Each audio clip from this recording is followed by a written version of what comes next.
So, thanks for coming. I'm really glad to see you here.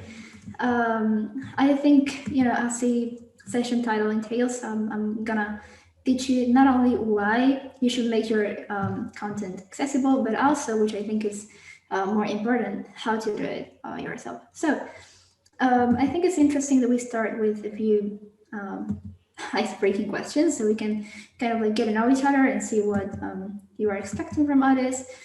So some questions will appear on the screen, and the idea is that you answer them, and we can, so this could see results. So Laura, you. Okay, everyone, I've just shared a poll with you. Please note that there are 3 questions on the screen. So if you can't see them all in one go, please go ahead and slide down so you can access all 3 questions. Okay, so speaking of questions, Laura will be also acting as the moderator. So if you have any questions, just feel free to drop it into the chat box, and she'll be able to read it out loud, and I'll be able to answer them. So. Okay, we have 100% participants have answered. So for question number 1, from 1 to 10, 1 being the lowest and 10 being the highest, how would you rate your experience creating accessible content? About 50% of the participants have said that they are about a 5, 25% say they're at a 4, and 25% say they're at a 3. Oh, we have. Okay, for question 2, how often do you post photos on social media? So we have about 25% say very often, so more than 8 times a week. 25% say often, more than 5 times a week. 25% say not often, 5 times a week or less. And 25% say occasionally, 2 times a week or less. And lastly, from 1 to 10, 1 being the lowest and 10 being the highest, how would you rate your confidence currently creating accessible content? About 25% say they're about a 1, 50% say they're at about a 3, and 25% say they're about a 4.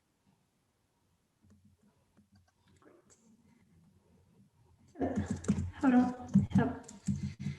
I think we have the participants here. We have 2 more participants joining us. Okay, great. So before we start with the activities, I wanted to introduce myself, like briefly introduce myself. So my name is Milagros, and I am visually impaired. I'm actually totally blind, which, I use my phone and my computer with a screen reader that basically is an application that reads everything that's on the screen from what you write into the chat box to, I don't know, any social media post.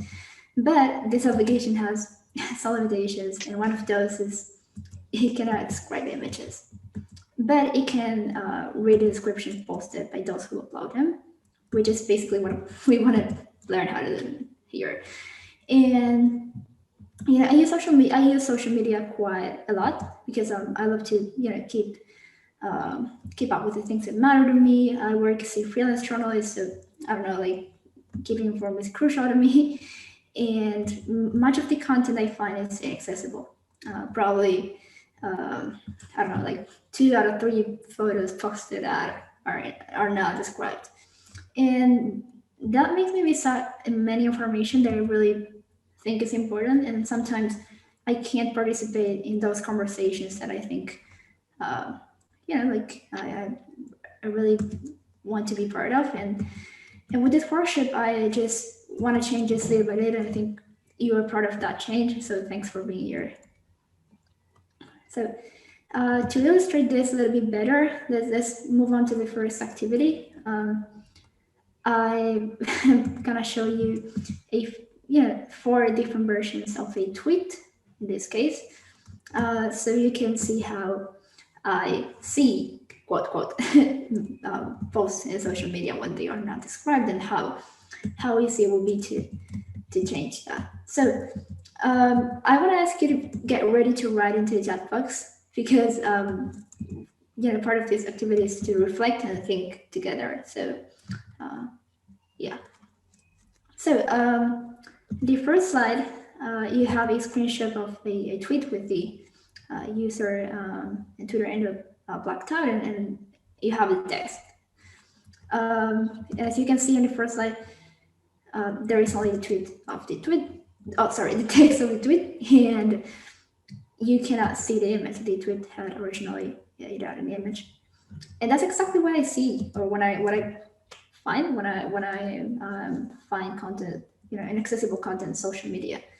I know there is an image because my screen reader actually like reads image, but I don't know what it is. So I just want you to kind of like reflect on this and think like,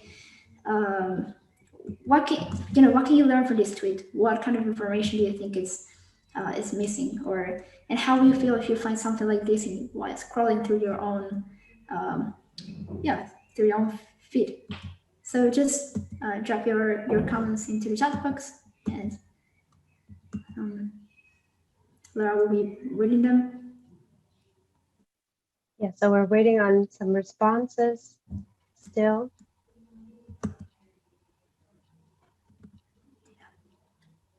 So I don't know if it was clear.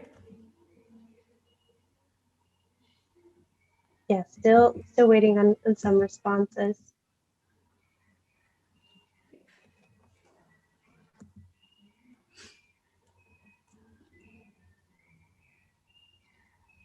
Okay, so. Oh, yes. Milagros, they're asking for, if you could please repeat the question.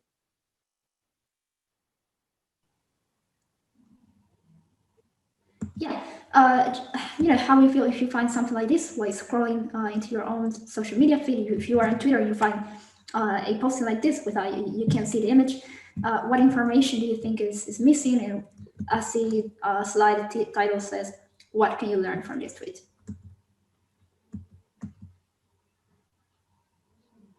We have a response saying, I would feel like the post didn't make any sense, or like some information was missing.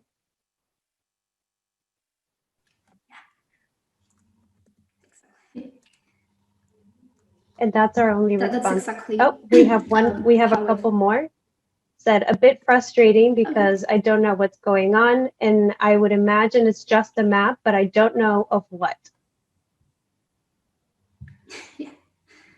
Okay, so that's exactly what I feel when I find that kind of content. Like I really cannot participate in those conversations, and I really feel like lost. I think that's the word to describe it. So on to the next slide. So the next slide shows the same tweet, but also shows like an automatically generated description, which is far more common than we think. Some people think that is useful, but I think, as you can see here, it's not that useful. At least not for me. Some people use the opportunity to write the alternative text for an image. They use it for I don't know, like marketing purposes. So they don't really describe the image. That's another thing we came across. So yeah. If you want, you can also, I don't know, like, do you see any specific difference between this one and the last tweet? And if, I don't know, if it's better or if it's just the same. If you want to drop your thoughts into the chat box, will be great. And if not, let's move on to the next one.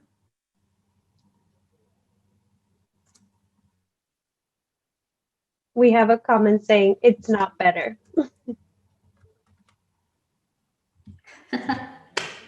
Not at all. Okay. So let's move on to the next slide. And in this one, you have not only the Twitter, the tweet text, but also the image description. That's what you're gonna learn to do. And I think this is really interesting, really important, because I think as you can see, the information is way more complete, concrete, and useful. So yeah, how you feel if it's I think that's better. How you compare this version to the previous one in terms of access to information.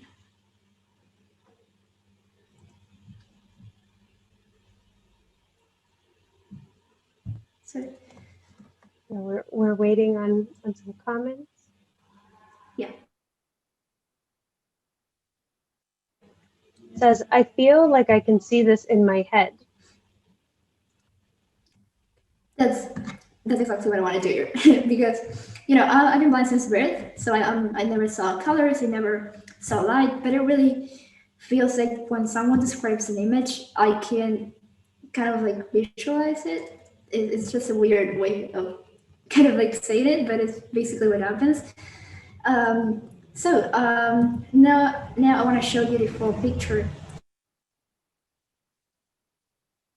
that is the original tweet and the image description, so you can see the difference and just see how easy we do describe it from the beginning, which is something that doesn't happen.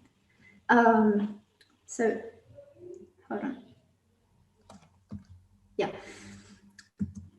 So I think as you can see, inaccessible content, for visual impaired people, finding inaccessible content is extremely common, and it happens even with content that could be easily described. So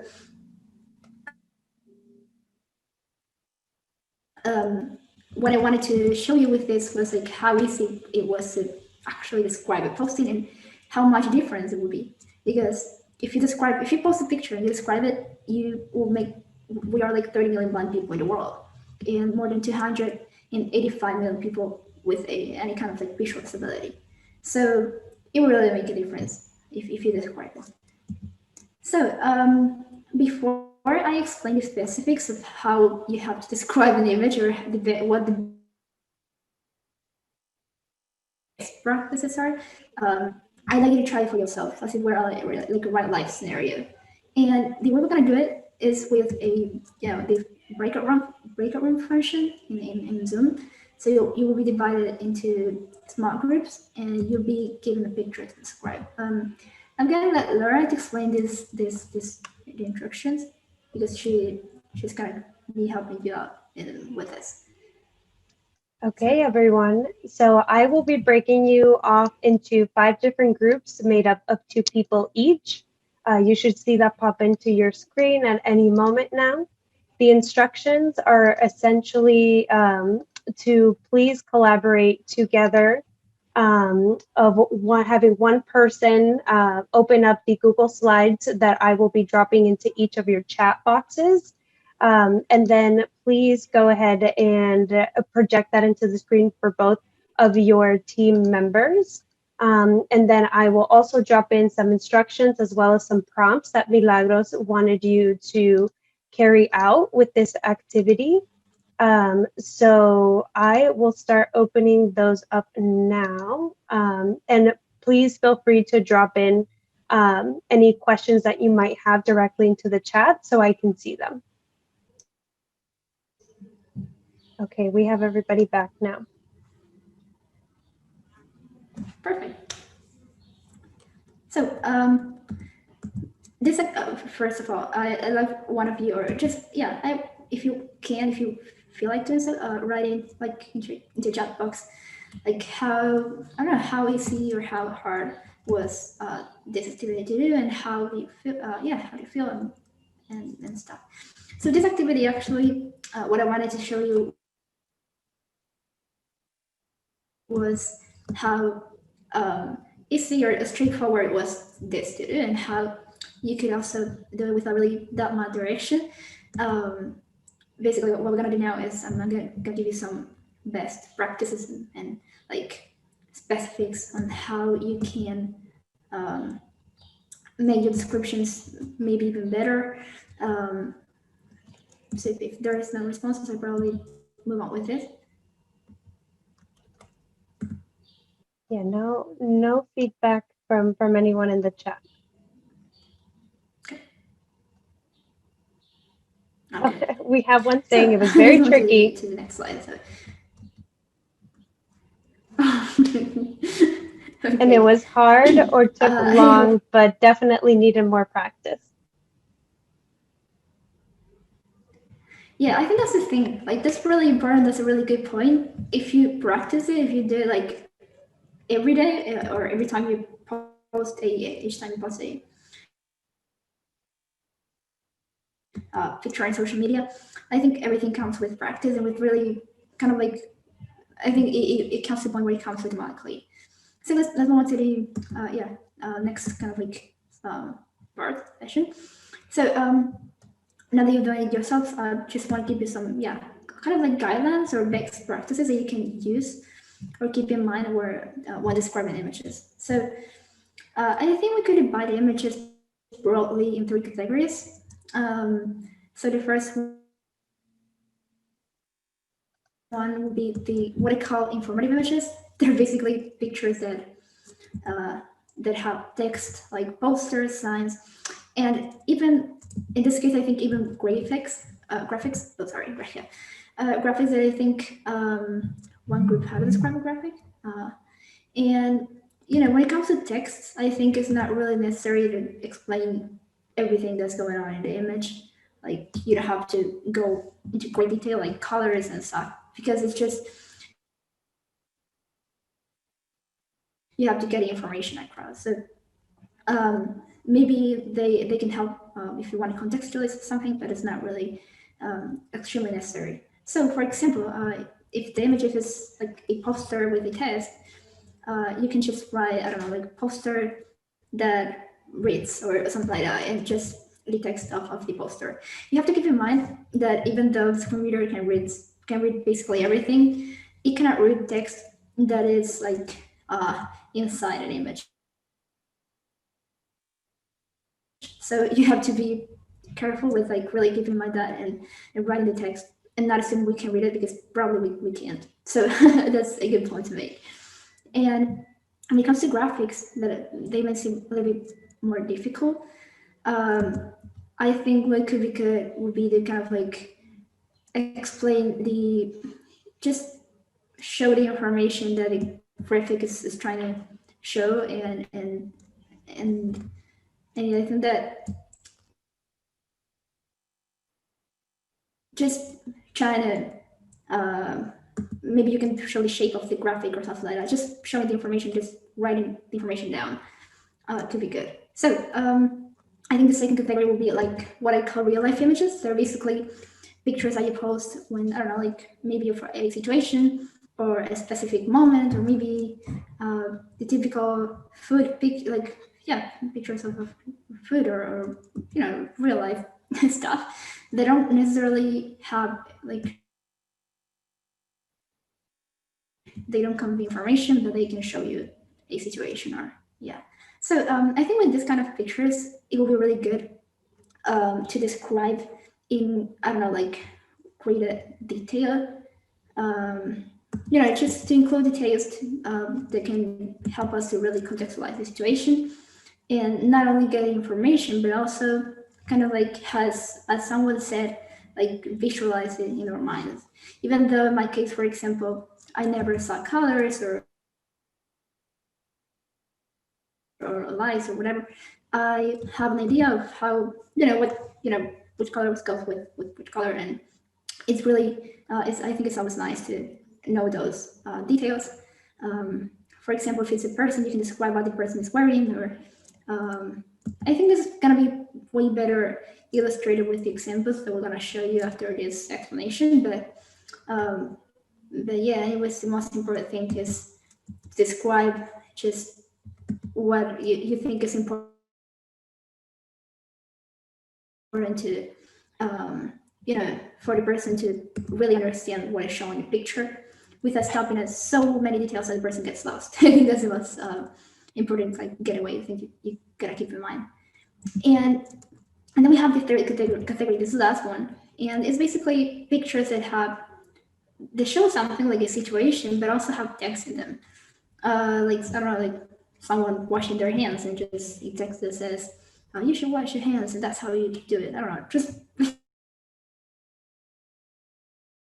that's a and the next is an example, but just I think in this case, what is really good is just to explain the context of what's happening in the picture, what's the situation that the picture is showing, and then like write something like text that reads, and then the text. You can use the examples of the last category uh, to keep in mind how to do it. So now we have some slides for examples that Laura read it, but as a last note, I think what you really have to keep in mind that describing picture is really subjective, and that what a blind person likes, it shouldn't be it's just not like you have to do it that way.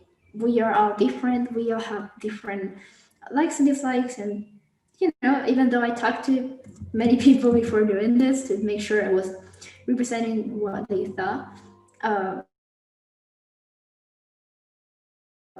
think at the end the most important thing is to keep in mind that we are all different, and that the most important thing is that you really try to get the information of the situation accurate, and just put yourself in our shoes, and just yeah, like keep in mind the questions. I said keep in mind a lot of time. So keep in mind the questions I left for you when you were describing or practicing in the second activity, and you'll be fine. So Laura will go through the examples. Certainly. So the first example we have here is, for example, a basic description would be a woman's feet. A more complete description of the image you see to your left, or the picture shows a woman's legs and feet. She is wearing a plaid print skirt, white socks with red hearts, and Doc Marten style shoes on her feet. There's a pair of Doc Marten boots in front of her feet. The next example. So I just wanted to make a short yes. note. No, it's okay. Oh, yes. I can hear you. Yes. So the second example. But like something that I think you will see that the description is marked as not useful or not good is usually short and not really explanative, and you can really grasp the meaning of what is shown in the picture, and yeah, that was basically a short note they wanted to make before we keep. Sorry, Laura. Wonderful. No worries. Thank you for that explanation. So the second example we have, as Milagros just said, the shorter description is a basic description of just a woman.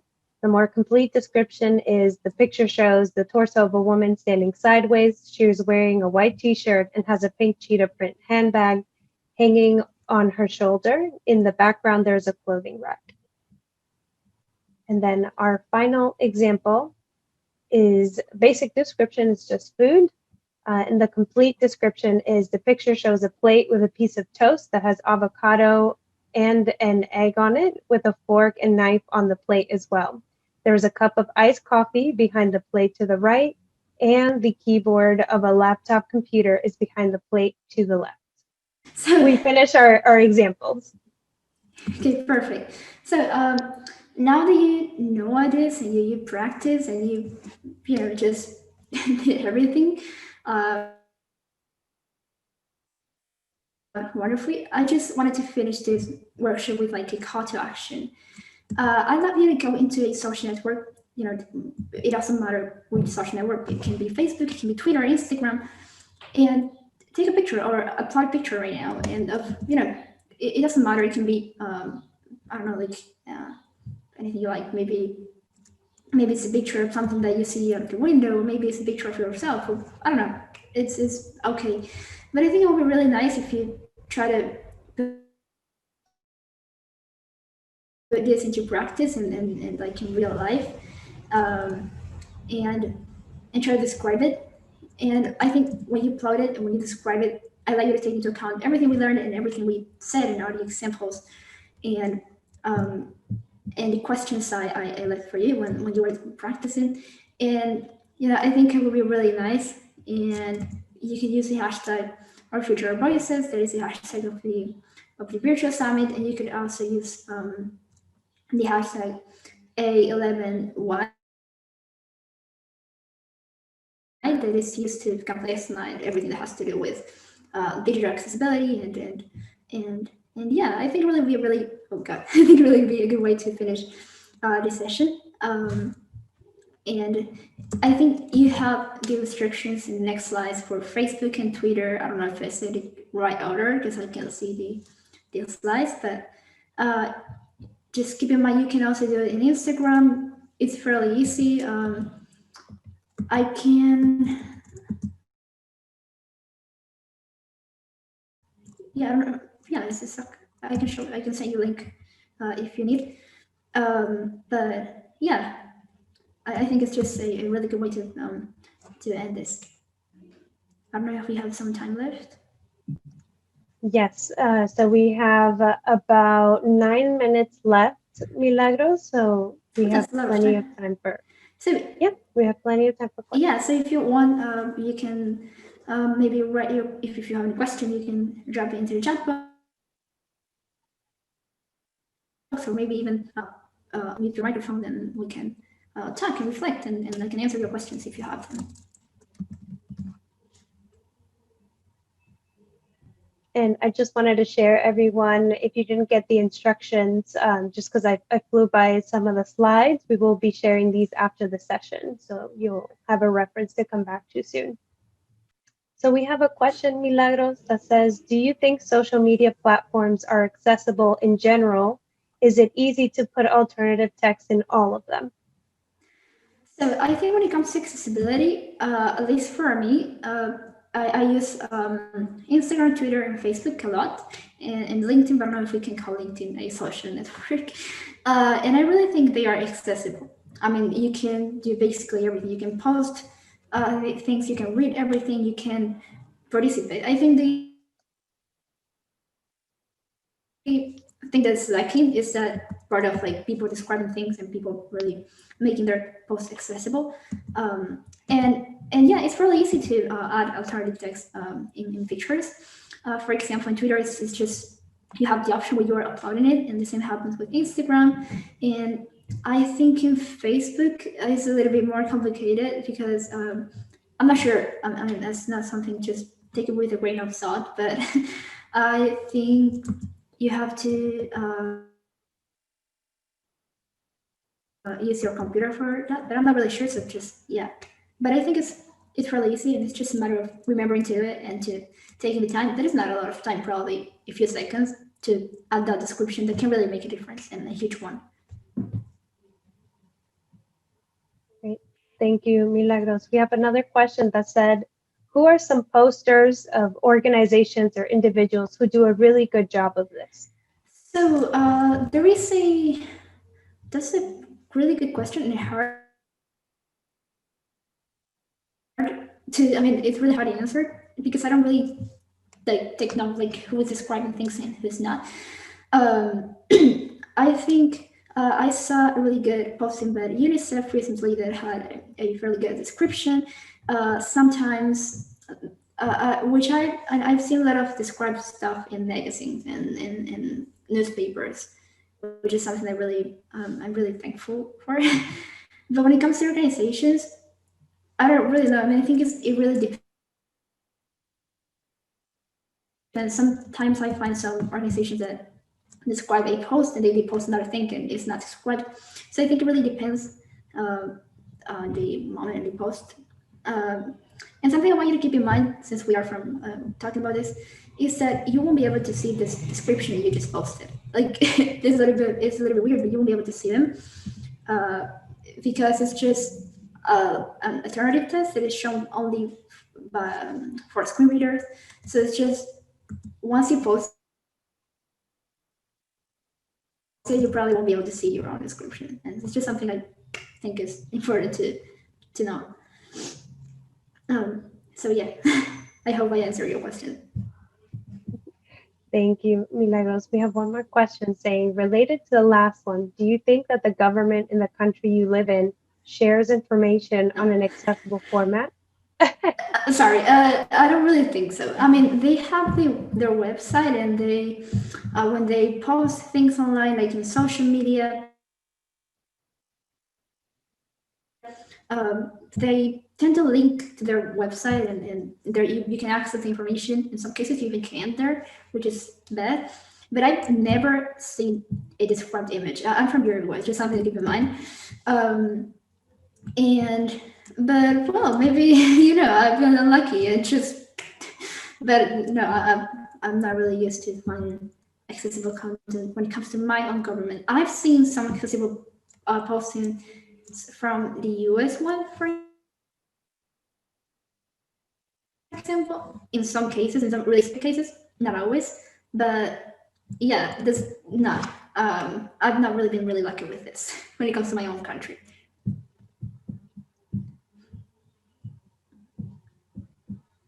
Okay, so we have about 3 minutes left in the session, Okay, and we don't have any more questions. so I think I'll use this just time wanted just to to mention, yeah, yeah, to all the participants, if okay. I'm going to drop in our session feedback link right now. If you could please take the time and just review the session, it'll mean a lot to us. And thank you so much. And I just wanted to take time to thank you all for coming. And this is really important to me because it really, it affects me directly since I'm blind. And um, yeah, I just really appreciate that you came here and, the activities and participated. Oh, I'm sorry. And I just wanted to, and if you have any questions, we can keep networking into the summit page. We have a lot of opportunities to do so. And I'll be also participating in the rest of workshops that will be amazing. I really hope to see you there. Great. Thank you so much, everyone. Have a good afternoon.